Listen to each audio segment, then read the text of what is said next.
So వేద సాహిత్యం. Next Vedic literature, కొత్తది కదా దాంట్లోనే. సో వేద కాలంలోనే ఇది పార్ట్. ఈ సాహిత్యం అనేది కంబైన్డ్గా ఉంటుంది. ఋగ్వేద సంబంధించి అంటే తొలి వేద కాలం మధ్య వేద రెండు మిక్స్ అయి ఉంటాయి. ఓకేనా? సో మీకు ఆల్రెడీ చెప్పాను కదా, వేద అనే పదం ఎక్కడి నుంచి వచ్చింది? విద్దు. సో వేద అనేది విద్య అనే ఒక పదం నుంచి వస్తుంది అనమాట. సో విద్య అనే ఒక పదం నుంచి వస్తుంది. ఎవరైనా రాసుకుంటే రాసుకోండి, చాలా ఇంపార్టెంట్, అడుగుతారు. సో వేద అనేది విద్య అనే పదం నుంచి వస్తుంది. విద్య యొక్క అర్థం ఏంటంటే టు నో, తెలుసుకో అని చెప్పేసి అర్థం. తెలుసుకోవడం అంటే సుపీరియర్ నాలెడ్జ్ అనేది గెయిన్ చేసుకోవడం. సో మంచి జ్ఞానాన్ని పొందడం అని చెప్పేసి అర్థం అనమాట. సో అందుకే వేదాలు చదివిన వాళ్ళు చాలా గొప్పగా వస్తారు. అర్థమైందా? సో వేదాల్లో చాలా జ్ఞానం ఉంటుంది కాబట్టి దాన్ని ఎవరైతే సంగ్రహిస్తారో వాళ్ళని జ్ఞానులుగా పిలుస్తారు. అది ఎవరైనా సరే వేదాలు చదివితే నా జ్ఞానం వస్తుందని చెప్పేసి ఒక నానుడి. ఓకేనా? సో ఇలా కాబట్టి వేద అనే వర్డ్ అనేది విద్య అనే వర్డ్ నుంచి అయితే రావడం జరుగుతుంది. ఈ వర్డ్ నుంచి దాని అర్థం వచ్చేసి తెలుసుకో అంటే సుపీరియర్ నాలెడ్జ్ అనమాట. సుపీరియర్ నాలెడ్జ్ అంటే మంచి జ్ఞానాన్ని పొందడం అని చెప్పేసి. ఓకేనా? దాని మీనింగ్ అది. సో నెక్స్ట్ వేదిక్ లిటరేచర్లో మొత్తం ఎన్ని వేదాలు ఉంటాయి? 4 వేదాలు ఉంటాయి. సో మొత్తం 4 వేదాలు ఉంటాయి.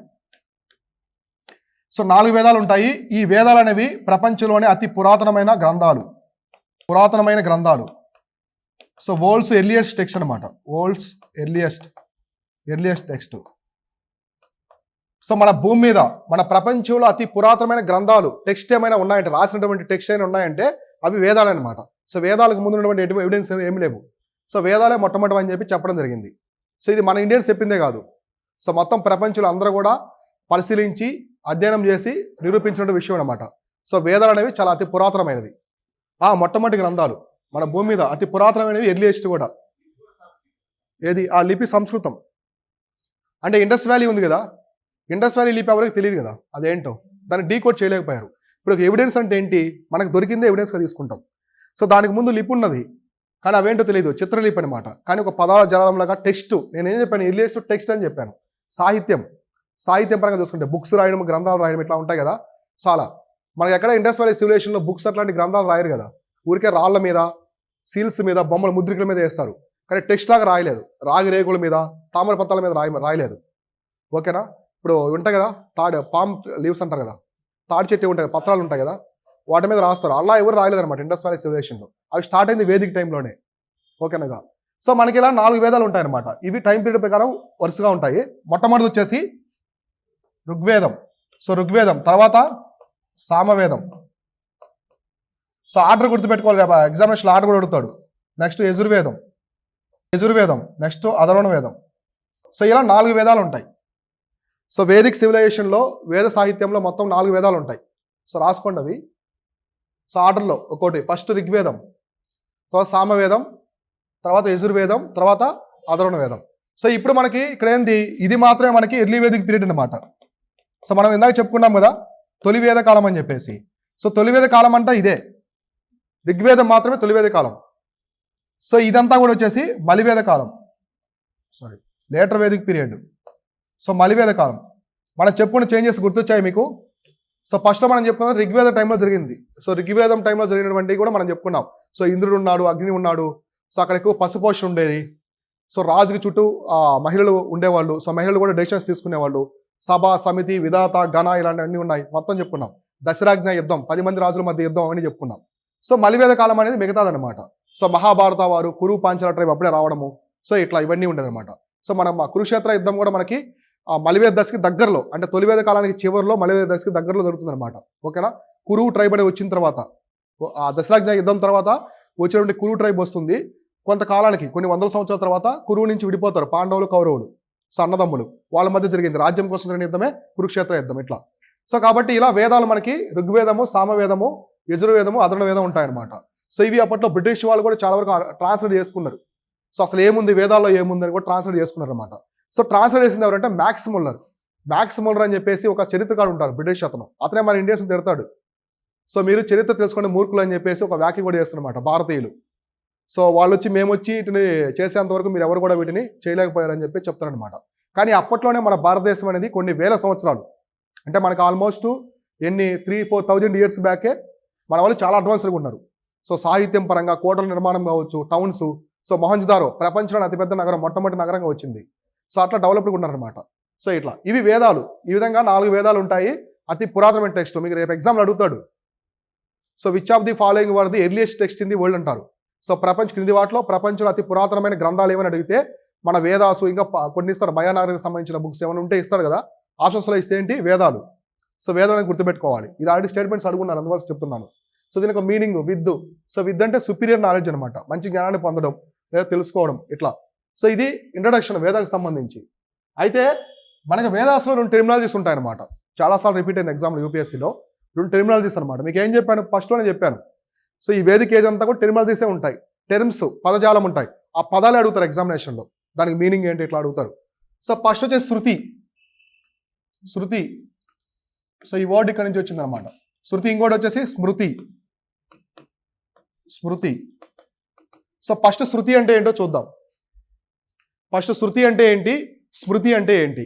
శృతి అంటే that are heard are product of godly revelation to the great sages. ఇప్పుడు ఫస్ట్ దేవుడు ఉంటాడు, గాడ్ ఉంటాడు కదా. సో గాడ్, తర్వాత సేజెస్ అంటే మహర్షి అంటాం కదా, రిషి. సో రిషిస్ అంటాం కదా. ఈ గాడ్ యొక్క వ్యాఖ్యలు ఈయన వింటాడనమాట మోక్షం ద్వారా. సో దేవుడి యొక్క వ్యాఖ్యలు, దేవుడు చెప్పేవి ఋషులు వింటారనమాట. మోక్షం ద్వారా వాళ్ళు సుపీరియర్ నాలెడ్జ్ని గెయిన్ చేసుకుని వింటారు. దాన్ని ఏమంటారు అంటే దేవుడికి ఋషికి మధ్య జరిగే సంభాషణ లాంటిది అనమాట. దాన్ని ఏమంటారు అంటే శృతి అంటారు. సో అర్థమైందా. So God relation to the rishis during the meditation. ఊరికే ఏదో సరదాగా ఫోన్లో చెప్పరు, మనం పోతూ మన పక్కనే ఉండి చెప్పరు అనమాట. మెడిటేషన్ చేయాలి. అందుకే గౌతమ్ బుద్ధుడు ఒక రాజులు కుమారుడు అతను. సో అతను అంత గొప్పగా ఎందుకు అయ్యాడంటే ధ్యానం. సో ధ్యానం అనేది అంత నాలెడ్జ్ని ఇస్తుంది. సో ఇప్పుడు కూడా మనం మెడిటేషన్ చేస్తాం. సో మెడిటేషన్ ఇప్పుడు కూడా చేస్తూ ఉంటారు. సో మనిషిలో ప్రసాదం తీసుకొస్తుంది, చాలా యాక్టివ్నెస్ ఉంటుంది, మనిషికి యాంగ్జైటీ కావచ్చు, స్ట్రెస్ ఇలాంటి అన్నీ పోతాయి అనమాట. సో కాబట్టి ధ్యానం ద్వారా, సో ఎవరైతే ధ్యానం ద్వారా అవి, సో హియర్డ్ అనమాట. హియర్డ్ అంటే వినడం. సో వినడం are product of godly relation. So దైవ అంటే కైవల్యం పొందడం అంటే జ్ఞానాన్ని సంపాదించడం అనమాట. జ్ఞాన మార్గం అంటారు కదా. సో అట్లా రిషిస్ అనేవాళ్ళు దేవుడికి సంబంధించి వినడం. అవధూతలు అంటారు కదా, సో అవధూతలు అంటారు తెలుగులో. సో ఆ కాన్సెప్ట్ ఏమంటారంటే శృతి అంటారు. శృతి అంటే ఏంటి, వర్డు క్యాజువల్గా వినడం అని చెప్పేసి అర్థం. సో వినడం అనే కదా హియర్డ్ అని. సో కాబట్టి ఎవరికి మధ్య జరుగుతుంది, ఇది గాడ్కి రిషికి మధ్యలోనే. రిషికి మధ్య జరిగితే ఆ వినడం అనే విధానాన్ని ఏమంటారంటే శృతి అంటారు. సో ఇది అర్థం. సో వాటిని ఇందులో ఏ ఉంటాయంటే వాటిలో ఉండేవి ఈ వేదాలు. నెక్స్ట్ వచ్చేసి సంహితాస్ అనమాట, వేదాలు. సో వేదాలు అలానే సంహితాలు, ఈ 2 కూడా శృతి కింద వస్తాయి, మనకి ఈ కాన్సెప్ట్ కింద వస్తాయి అనమాట. సో వేదాలు, సంహితాలు అర్థమైందా. ఈ ఎవరికి మధ్య ఉంటాయి, దేవుడికి అలానే ఋషి మధ్యలోనే ఉంటాయి అనమాట. వాళ్ళిద్దరికి మధ్యలోనే ఉన్న కాన్సెప్ట్స్. దేవుడికి ఋషులకి మధ్య సంభాషణ రాసుకోండి. సో వాటిలో వేదాలు సంహితాలు ఉంటాయని రాసుకోండి, లేదా యారో మార్క్ పెట్టుకుని అలానే రాసుకోండి. రాసుకున్నారా. సో అది అర్థమైంది కదా శృతి అనే కాన్సెప్ట్ అనేది. ఇప్పుడు స్మృతి చూద్దాం. స్మృతి అంటే ఏంటంటే ఇప్పుడు ఇది రీకలెక్ట్ బై నార్మల్ హ్యూమన్స్ అనమాట, సాధారణ మానవులు. ఇది ఋషులు దేవుళ్ళు ఇక్కడ ఎవరు ఉండరు అనమాట, ఓన్లీ సాధారణ మానవులు. సాధారణ మానవులు ఏం చేస్తారు, రీకలెక్ట్ చేస్తారు. కొన్ని రీకలెక్ట్ చేస్తారు, సమ్మరీస్ అంటాం కదా. ఇప్పుడు మన బుక్ ఉంటుంది, దానికి ఒక సమ్మరీ ఆ బుక్లో ఉండేది, కానీ ఇంపార్టెంట్ కీవర్డ్స్ అట్లాంటివి హైలైట్ చేస్తాం కదా.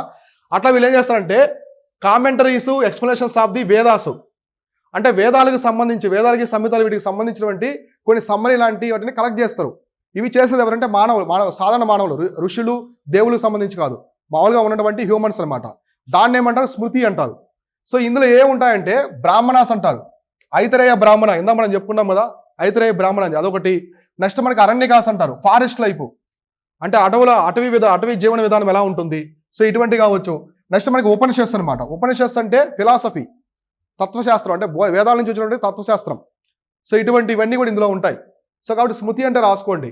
ఇవి సాధారణ మానవులచే కలెక్ట్ చేయబడినటువంటి సంభాషణలు లేదా సమ్మరీలు అంటే రాసుకోండి. వివరణలు సాధారణ మానవులచే కలెక్ట్ చేసినటువంటివి.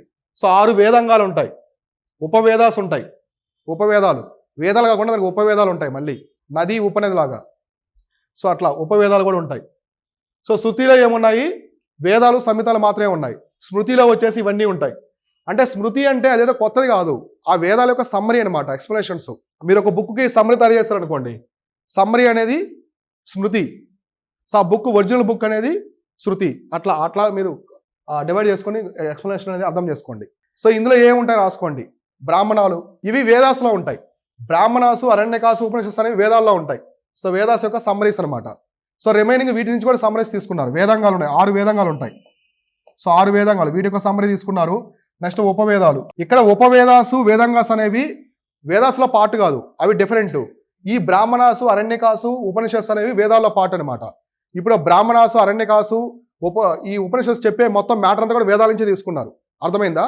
సో ఇవి వేరుంటాయి, ఇవి డిఫరెంట్ ఉంటాయి. కాకపోతే ఉపవేదాస్ ఎందుకంటే వాటికి మోగ్ చేస్తాయి, అంటే సేమ్గా ఉంటాయి అనమాట. వాటి యొక్క వివరణ ఇవి కూడా ఇస్తాయి కాబట్టి. సో అర్థమైందా ఈ కాన్సెప్ట్? శృతి స్మృతికి సంబంధించిన డిఫరెన్స్ అనేది. సో ఎగ్జామినేషన్లో స్టేట్మెంట్స్ అడుగుతారు మిమ్మల్ని, ఇంటర్చేంజ్ చేసి అడగొచ్చు, లేదా ఎగ్జాంపుల్స్ ఇవ్వచ్చు. సో శృతిలో ఉపవేదాసు వేదంగాసు ఉంటాయని అడగొచ్చు, సో స్మృతిలో వేదాసు ఉంటాయని చెప్పేసి అడగొచ్చు. కాబట్టి చాలా క్లారిటీ చూసుకోండి. ఈ టెర్మినాలజీ చాలా చాలా ఇంపార్టెంట్. ఇప్పుడు మనం చెప్పుకున్న మొత్తం వేదికేజ్లో ఎక్కువసార్లు ఎగ్జామినేషన్లో స్టేట్మెంట్స్ అడిగింది ఇవే అనమాట. మీరు యూపీఎస్సీ ప్రీవియస్ పేపర్స్ ఉంటే తెలుస్తుంది.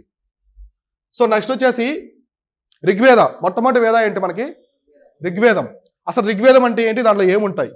సో ఋగ్వేదం అనేది ప్రపంచ అతి పురాతన వేదము, టెక్స్ట్ అని చెప్పుకున్నాము. ఎందుకు చెప్పారు, అసలు ఏముంటాయి దాంట్లో చూద్దాం. సో ఋగ్వేదం పీరియడ్ ఎప్పుడు మనకి 1500 నుంచి ఆల్మోస్ట్ 1000 బీసీ వరకు ఉంటుంది అనమాట. 1000 బీసీ వరకు ఉండే టైము బీసీఈ.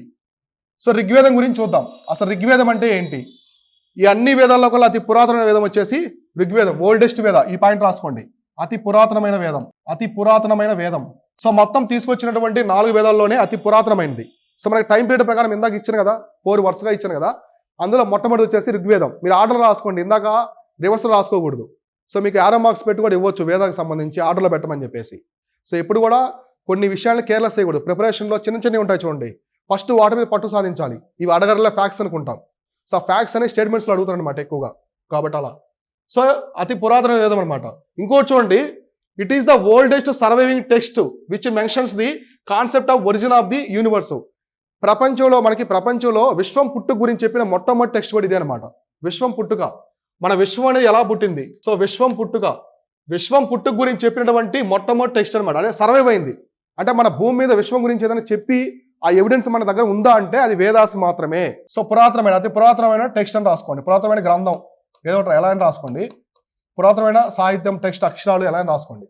సో విశ్వం పుట్టుక గురించి, మన భూమి, సౌర కుటుంబం, విశ్వం అనేది ఎలా పుట్టింది, సో వీటి గురించి చెప్పే ఓల్డెస్ట్ టెక్స్ట్ మన భూమి మీద ఏదంటే వేదాలు. సో వేదాల్లో ఇది మెన్షన్ చేస్తున్నారు. సాలిడ్ ఎవిడెన్స్ అనమాట. అది టెక్స్ట్ ద్వారా ఇచ్చారు, అక్షరాల ద్వారా చెప్పారు. సో ఇట్లా నేను మీకు చెప్పాను కదా, సో దేవాలయాల మంత్రాలు చదువుతుంటారని, హిరణ్య గర్భ, భూగర్భ, సో భరత వరస, భరత కంటే అట్లా చదువుతారు కదా, అట్లా అనమాట. అవన్నీ వేదాస్లోనే. అది ఋగ్వేదం నుంచి వచ్చింది. ఆ మంత్రాన్ని ఋగ్వేదం నుంచి వచ్చాయి, హిరణ్య గర్భ అనేది.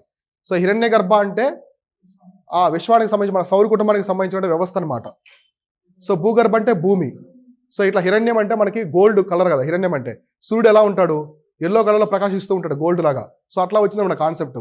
ఆ మంత్రాలన్నీ కూడా ఋగ్వేదం నుంచి వస్తాయి. ఓకేనా? ఋగ్వేదాలు ఏముంటాయి? హింస ఉంటాయి. హింస అంటే స్థుతులు, అంటే దేవుణ్ణి ఎలా మనం స్థుతిస్తున్నాము అనేది ఇంపార్టెంట్ కదా మంత్రాలు. సో నెక్స్ట్ చూడండి, it is divide into 10 books. అంటే మండలాలు అంటారు, 10 మండలాలు అంటాం కదా. ఇలా బుక్స్ అనేది డివైడ్ చేశారు. 10 మండలాస్ అని రాసుకోండి. 10 మండలాలుగా డివైడ్ చేశారు. ఋగ్వేదంలో మొత్తం ఏంటి ఉంటాయంటే 10 మండలాలు. ఋగ్వేదం అనేది కోళ్ళను పెట్టుకుని 10 మండలాలుగా రాసుకోండి. 10 మండలాలు ఉంటాయి. 10 మండలాలుగా దీన్ని అయితే డివైడ్ చేస్తారు. సో ఋగ్వేదంలో ఏముందంటే చూడండి, విశ్వామిత్ర రాసినటువంటి గాయత్రి మంత్ర తెలుసు కదా. గాయత్రి మంత్ర అనేది ఈయన రాస్తారు అనమాట. విశ్వామిత్ర రాస్తారు. దీన్ని ఎవరు డెడికేట్ చేస్తారు? సావిత్రి అంటే ఎవరు? ఈమె సావిత్రి అంటే ఎవరు? సూర్యదేవత, అంటే సోలార్ డైటీ. మనకి మామూలుగా సూర్యుని దేవుడు అంటాం, సూర్య భగవానుడు అంటాము. కానీ సావిత్రి అనే ఒక దేవత కూడా ఉండనమాట అప్పట్లో, సూర్యదేవత అంకితం చేస్తారు. ఎగ్జామినేషన్లో అడుగుతారు. So విశ్వామిత్రాస్ Gayatri Mantra was dedicated to the which of the following deity అంటారు. సో ఏ దేవతకి అంకితం ఇచ్చారని అడుగుతారు. అక్కడ ఇస్తారు సావిత్రి, సరస్వతి అట్లా పేర్లు ఇస్తారు, పార్వతీదేవి అట్లా ఇస్తారనమాట. కాబట్టి ఎవరికి డెడికేట్ చేస్తారంటే సావిత్రి. ఈమె ఎవరంటే సూర్యదేవత అని రాసుకోండి బ్రాకెట్లో. మళ్ళీ అడగొచ్చు మీకు అక్కడ సోలార్ డైటీయా లేకుంటే ఎర్త్కి సంబంధించిన ఆమె ఇట్లా. సో సావిత్రి డెడికేట్ చేస్తాడు. ఇంకొకటి చూడండి, ఇప్పటివరకు మన విశ్వం ఎలా పుట్టిందో ఏం చెప్తుంది? ఋగ్వేదం అనేది చెప్తుంది విశ్వం అనేది ఎలా పుట్టిందని. అసలు మొట్టమొదటి భూమి మీద మనిషి ఎలా ఉన్నాడు, ఎలా ఎవల్యూషన్ అయ్యాడు. సో మానవ పుట్టుక గురించి కూడా మనకి ఋగ్వేదంలో ఉన్నటువంటి పురుష సూక్త అంటారు. పురుష సూక్త అని చెప్పేసి ఒకటి ఉంటుంది, పురుష సూక్త. సో పురుష సూక్త అని ఒకటి ఉంటుంది. ఇది ప్రైమల్ మ్యాను, మొట్టమొదటి మానవుడు. సో భూమి మీద మొట్టమొదటి మానవుడు ఎలా వచ్చాడని కూడా చెప్తుంది. ప్రైమల్ మ్యాన్ మొట్టమొదటి. సో మొట్టమొదటి మానవుడు. సో మొట్టమొదటి మానవుడు భూమి మీద ఎలా వచ్చాడు? సో వేదాల్లో మనువు అనే కాన్సెప్ట్ ఉంటుంది. మనువు అంటే మన భూమి మీద మొట్టమొదటి మనిషి అనమాట. అతని నుంచే మనిషి ఎవల్యూషన్ అని చెప్తారు. సో కొంతమంది సైంటిస్ట్ ఏం చెప్పారంటే మానవుని యొక్క ఎవాల్యుయేషన్ అనేది వేదాల్లో క్లియర్గా ఉంది. అవునా కదా? మనకి విష్ణు అవతారాలు చూడండి. ఫస్ట్ అవతారం ఏంటి? విష్ణువు మొట్టమొదటిది మత్స్య అవతారం ఉంటుంది. చేప అంటే ఓన్లీ వాటర్ ఉంటుంది. చేప బయటకు రాగలదా? చనిపోద్ది. తర్వాత ఏమొచ్చింది? కూర్మ అవతారం. కూర్మ అంటే తాబేలు నీటిలో ఉండగలదు, భూమి మీద ఉండగలదు. అవును కదా? అంటే నీటిలో నుంచి జీవులని భూమి మీదకి రావడం జరిగింది. సో తర్వాత వరాహ అవతారం. సో వరాహం అంటే కంప్లీట్గా భూమి మీద ఉంటుంది. అంటే నీటిలో ఉండేది, వాటర్లో ఉండేది, తర్వాత భూమి మీద ఉండేది. సో తర్వాత వామన అవతారం. వామన్ అంటే మనిషి అంటే మరగుజ్జు. అంటే మనుషులు అప్పటి నుంచి అవాల్వ్ అవుతున్నారు. మనకి నియాతండ్రలు అంటారు. నియాతండ్రలు అంటే మనుషులు అనమాట. ఆంథ్రోపాలజీలో వాళ్ళు పొట్టిగుంటారు, తల ఉంటుంది వాళ్ళకి. సో పొట్టిగుంటారు మనుషులు. హోమోషెఫియన్స్ అంటారు. అంటే నియాతండ్రల తర్వాత వచ్చే ఎవల్యూషన్లో హోమోషెఫియన్స్ అంటే మనమే. అంటే మానవుల్లో హోమోషెఫియన్స్ అనేవాళ్ళు చివరి అక్కడి నుంచే మనమంతా ఎవల్యూషన్ అయ్యాయి అనమాట. సో అర్థమైందా? అట్లా వామన అవతారం ఉంటుంది. సో వామన తర్వాత నరసింహ అవతారం అంటే మనిషి జంతువు యొక్క పుట్టుక అనమాట. సో తర్వాత ఇంకా మన క్యాజువల్గా వచ్చేస్తాయి. రిమైనింగ్ పరశురామ, తర్వాత రాముడు అంటే ఎక్కువ ఫారెస్ట్ రీజన్కి అక్కడ సంబంధించిన రాజ్యాలు ఎవల్యూషన్ అనమాట. సో కృష్ణుడు ఒక అడ్మినిస్ట్రేటర్గా వచ్చారని చెప్పేసి ఇట్లా వస్తాయి. సో బుద్ధుడిని లాస్ట్ విష్ణు అవతారంగా తీసుకొస్తారు. సో బుద్ధిజం తర్వాత సో అట్లా వచ్చాయన్నమాట. అట్లా కూడా కరెక్ట్ అని చెప్పేసి కొంతమంది చెప్తూ ఉంటారు. అంటే వేదాలు అనేవి ముందే చెప్పాయి వీటి గురించి అని. కాబట్టి మొట్టమొదటి మానవుని యొక్క పుట్టుపూర్వతల గురించి కూడా పురుష సూక్తం అని చెప్తుంది. రాసుకోండి, అది చాలా చాలా ఇంపార్టెంట్. పురుష సూక్తాన్ని పెట్టుకొని మొదటి మానవుని గురించి చెప్పినటువంటి గ్రంథం లేదా టెక్స్ట్ అని రాసుకోండి. మానవుని యొక్క పుట్టు గురించి. సో మొదటి మానవుని పుట్టు గురించి చెప్పినది రాసుకోండి, పురుష సూక్త. సో ఇప్పుడు ఋగ్వేదం ఉంది కదా. సో ఋగ్వేదాన్ని పఠించే ప్రీస్ట్ ఉంటారు కదా, పురోహితుడు. ఋగ్వేదాన్ని పఠించే పురోహితుడిని హోత్రి అంటారు. హోత్రి అంటే ఎవరంటే ఋగ్వేదాన్ని పఠించే పురోహితుడు. సో ఋగ్వేదంను పఠించే పురోహితుడు కోలంలో హోత్రి అని రాసుకోండి, లేదా ఆరామరికి పెట్టి రాసుకోండి. ఋగ్వేదంను పఠించే పురోహితుడు. సో వేదాలకి ఇంత ప్రాముఖ్యత ఉందన్నమాట. సో వేదాలకి ఇంత ప్రాముఖ్యత ఉందా లేదా? విశ్వం గురించి చెప్తుంది, భూమి మీద మొట్టమొదటి మానవుడి గురించి చెప్తుంది, తర్వాత ఈ అరణ్యకాశి ఇవన్నీ ఫారెస్ట్ లైఫ్ ఎలా ఉండదు అప్పట్లో అన్నీ చెప్తుంది కదా. సో అందుకనే దాని ప్రాముఖ్యతను గుర్తించి యునెస్కో వాళ్ళు దాన్ని ఇంటాంజిబుల్ హెరిటేజ్ సైట్ అనమాట. So intangible heritage site. Tangible అంటే కొన్ని మనం తాకొచ్చు, కొన్ని తాకలేం. ఇన్విజిబుల్ అంటారు కదా, విజిబుల్, ఇన్విజిబుల్. సో అట్లా మన ప్రపంచంలో ఉన్నటువంటి ఇంటాంజిబుల్ హెరిటేజ్ లిస్ట్ ఇవి కూడా ఒకటి అనమాట. టెక్స్ట్ కదా అవి, టెక్స్ట్ అవి. సో వాటికి అంత ప్రాముఖ్యత ఉంది కాబట్టి వాళ్ళని కాపాడడం కోసం వాళ్ళు దాంట్లో యాడ్ చేశారు. దీంట్లో యాడ్ చేశారంటే వాటికి రక్షణగా వాటికి సంబంధించి వాళ్ళు అన్ని చేస్తూ ఉంటారు. మన క్రైటీరియా ఉంటుంది, వాటిని కాపాడుతూ ఉంటారు యునెస్కో వాళ్ళు. సో వాళ్ళకి కూడా బాధ్యత ఉంటుంది అనమాట. ఇప్పుడు యునెస్కో వరల్డ్ సైట్ అంటే కదా Ramappa temple. So Ramappa temple ఎటువంటి కూలిపోయే వ్యవస్థకు వచ్చి కాపాడుతూ ఉంటారు, రెనోవేషన్ చేస్తూ ఉంటారు, ఫండ్స్ ఇస్తారు. తెలంగాణ గవర్నమెంట్ భారత ప్రభుత్వంతో వీళ్ళు కొలాబరేట్ అవుతారు అనమాట. సో అట్లా ఇంటాంజిబుల్ హెరిటేజ్ లిస్ట్లో కూడా ఋగ్వేద అనేది యాడ్ చేశారు. సో ఋగ్వేదాస్ అనేవి ఉన్నాయి. అంటే వేదాస్ మొత్తం వేదిక్ చాంటింగ్ అంతా కూడా ఉన్నాయన్నమాట. ఇప్పుడు మన పురోహితులు చదివేది వేదాసే, మంత్రాలు ఉన్నాయి కదా, అవన్నీ వేదాసే ఉంటాయి. సో నెక్స్ట్ ఆల్దో కంపోజ్డ్ది సాంస్క్రిట్. ఇవన్నీ ఏ లాంగ్వేజ్లో ఉన్నాయి? సంస్కృతం. సో సంస్కృతం. మళ్ళీ మీరు పాలీ ప్రాకృతం అనుకోవద్దు. సో పాలీ ప్రాకృతం అనేవి మనకి బుద్ధిజం జైనిజం టైంలో వచ్చినాయి. సో కాబట్టి ఇవన్నీ కూడా సంస్కృతంలో ఉంటాయి. Content numerous. ఇంకా మనకి ముండా ద్రవిడన్ వర్డ్స్ కూడా ఉంటాయి. సో ముండా ట్రైబ్ తెలుసా మీకు? సో ముండా ట్రైబ్ ఉంటారు తెగ, వీళ్ళు ద్రవిడ. సో సాంస్క్రిట్ మాత్రమే కాదు, ద్రవిడ అంటే మన సౌత్ లాంగ్వేజ్ ముండా ట్రైబ్ తెగలు, అప్పట్లో తెగలు ఉన్నాయి కదా, వాళ్ళకి సంబంధించిన పదజాలాలు కూడా వేదాల్లో ఉన్నాయి. సో వేదాల్లో 100% సంస్కృతమే లేదు, ద్రవిడ భాషలు అంటే అప్పుడు తమిళ్ ఉన్నది, ఆల్టర్నేటివ్గా తమిళ్ లాంగ్వేజ్ ఉన్నదన్నమాట. సో తర్వాత మనకి ముండా ట్రైబ్, వాళ్ళకి సంబంధించిన భాష చాలా ఓల్డెస్ట్ లాంగ్వేజ్ అది కూడా. సో ముండా తెగలకి సంబంధించిన లాంగ్వేజ్ అనేది చాలా ఓల్డ్. సో వాటికి సంబంధించిన పదాలు కూడా కొన్ని మెన్షన్ చేశారని చెప్పారు. ఎందుకు మెన్షన్ చేశారంటే వీళ్ళు హరప్పన్ టైంకి కంటెంపరీగా ఉంటారు. సో కొంతమంది చరిత్రకారులు ఏం చెప్పారంటే హరప్పాలో ఉన్నది ద్రవిడెన్సే. సో హరప్పా నాగరికత మొత్తం కూడా ద్రవిడెన్సేను, అందుకే వాళ్ళ పదాలు వేదాల్లో ఉన్నాయి. తర్వాత వచ్చిన ఆర్యుల్లో వాళ్ళు ఎందుకు ఉన్నాయంటే వాళ్ళు ఉన్నారు కాబట్టి. సో ద్రవిడన్ అనే వాళ్ళు ఉన్నారు కాబట్టి, లేకుంటే హరప్పా లిపి అనేది ఉండాలి కదా అని కొంతమంది చరిత్రకారులు కూడా చెప్పడం జరిగింది అనమాట. ఈ వాదనని, ఈ లైన్ తీసుకొని బేస్ చేసుకొని చెప్పారు. సో కాబట్టి వేదాల్లో ఎక్కువ శాతం ఉండేది సంస్కృతం. సో దాంట్లో అక్కడక్కడ కొన్ని టెర్మినాలజీస్లో ముండా హరప్పనికి సంబంధించినటువంటి ముండా తెగ, తర్వాత మనకి ద్రవిడెన్స్ కూడా ఉన్నాయన్నమాట. ఓకేనా? సో ఇది మొత్తం కూడా మనం చెప్పుకున్నంతా కూడా ఏంటి, ఋగ్వేదానికి సంబంధించింది. సో ఋగ్వేదంలో మీరు బాగా గుర్తుపెట్టుకోవాల్సింది గాయత్రి మంత్ర, విశ్వామిత్రుడు రాసింది. సో సూర్యదేవత అయినటువంటి సావిత్రికి అంకితం ఇస్తాడు. తర్వాత మనకి పురుష సూక్త అంటే మొట్టమొదటి మానవుని గురించి చెప్తుంది. తర్వాత ఒరిజిన్ ఆఫ్ యూనివర్స్, విశ్వం పుట్టు గురించి చెప్తుంది. ప్రపంచంలో అతి పురాతనమైన టెక్స్ట్, మనకి ఇంటాంజిబుల్ హెరిటేజ్ లిస్ట్ ఆఫ్ యునెస్కోలో ఉంది. సో అదొకటి. ఇవన్నీ కూడా చూసుకున్నారు కదా. సో ఇది ఋగ్వేదానికి సంబంధించి మొత్తం ఎన్ని మండలాలు ఉంటాయి? 10 మండలాస్ ఉంటాయి. 10 బుక్స్గా ఉంటాయి అన్నమాట ఋగ్వేద అనేది. సో ఇంతవరకు చాలు, మనకి ఎగ్జామినేషన్ పరంగా ఇది చాలు. కానీ చాలా డేటా ఉంటుంది ఇంకా మనకి ఎగ్జామినేషన్ పరంగా అడిగే ఫ్యాక్ట్స్ మొత్తం 100% ఇదే అనమాట. ఓకేనా. సో నెక్స్ట్ చూడండి, నెక్స్ట్ వచ్చేసి సామవేద. ఇవి చిన్నగా ఉంటాయి, ఎక్కువ డేటా ఉంటుంది వీటికి. సామవేద మ్యూజిక్, సంగీతం అనేది పుట్టింది ఇక్కడే అనమాట మొట్టమొదటిసారి, సామవేదం. సో సామవేదం ఎర్లియస్ట్ బుక్ ఆన్ మ్యూజిక్, అంటే సంగీతం గురించి ఏదైనా బుక్ ఉందంటే భూమి మీద ఎర్లియస్ట్ బుక్ ఇదే అనమాట. సంగీతం మీద ఉండే మొట్టమొదటి బుక్, సంగీతం మీద ప్రపంచంలో సంగీతం మీద ఉండే మొట్టమొదటి బుక్ ఇదనమాట. సో ఇందులో మనకి ఏముంటాయంటే మెలోడీ. సో మెలోడీ, రాగాసు, రాగిన్స్, అంటే మ్యూజిక్లో వెరైటీ టెంపోస్ ఉంటాయి కదా. సో మెలోడీ అని చెప్పేసి స్లోగా ఉంటుంది, ఇది స్లో అండ్ స్మూత్గా ఉంటుంది ట్యూన్ అనేది. సో రాగాసు చాలా లాంగ్గా తీస్తారు కదా రాగాలు, అటువంటివి రాగిన్స్ అంటారు. కొన్ని వెరైటీస్ అనమాట, టెంపోస్ అప్ అండ్ డౌన్స్ ఉంటాయి కొన్ని. సో సింగర్స్ పాడుతూ ఉంటారు కదా ఇట్లాంటివి. సో కాబట్టి అవన్నీ కూడా సో మ్యూజిక్కి సంబంధించి సామవేదాల మొత్తం మ్యూజిక్ గురించే ఉంటుంది. సంగీతానికి సంబంధించి మొట్టమొదటి ఎర్లియస్ట్ బుక్ కూడా ఏదంటే సామవేదాన్ని అనమాట. సో తర్వాత these are poetic text derived from the Rigveda. అయితే వీటిలో అన్ని పొయిటిక్ అనమాట, అంటే పద్యాలాగా ఉంటాయి. సో వీటిలో ఉండే టెక్స్ట్ అంతా కూడా పద్యాలాగా ఉంటుంది. అదేదో కొత్తగా రాయలేదు. ఎక్కడి నుంచి తీసుకున్నారంటే ఋగ్వేద నుంచి తీసుకున్నారు. ఓకేనా. పద్యంలాగే ఉంటుంది, ఎక్కడి నుంచి తీసుకున్నారు అనమాట. పద్య సాహిత్యంలా ఉంటుంది. సో పద్య సాహిత్యంలో ఉంటాయి, ఋగ్వేదం నుంచి తీసుకున్నారు. సో ఋగ్వేదం నుంచి తీసుకోబడిన పద్య సాహిత్యం అని రాసుకోండి. సో సామవేద అంటే ఋగ్వేదం నుంచి తీసుకున్న పద్య సాహిత్యాలు లేదా పద్యాలను కూడా రాసుకోవచ్చు. సో అక్కడనే తీసుకున్నారనమాట. అయితే ఈ సామవేదాలు ఎటువంటి రాగాస్ అంటే ద్రుపద రాగం అనేది ఉంటుంది. సో ద్రుపద రాగం అని చెప్పి మ్యూజిక్లో చాలా అట్మోస్ట్ అనమాట, అది అందరూ పాడలేరు. సో ద్రుపద రాగం పాడాలంటే ఎక్స్పర్ట్ అయి ఉండాలి మ్యూజిక్. సో ఇందులో వచ్చేసి ఫేమస్ ద్రుపద రాగం రాసుకోండి, ద్రుపద రాగం.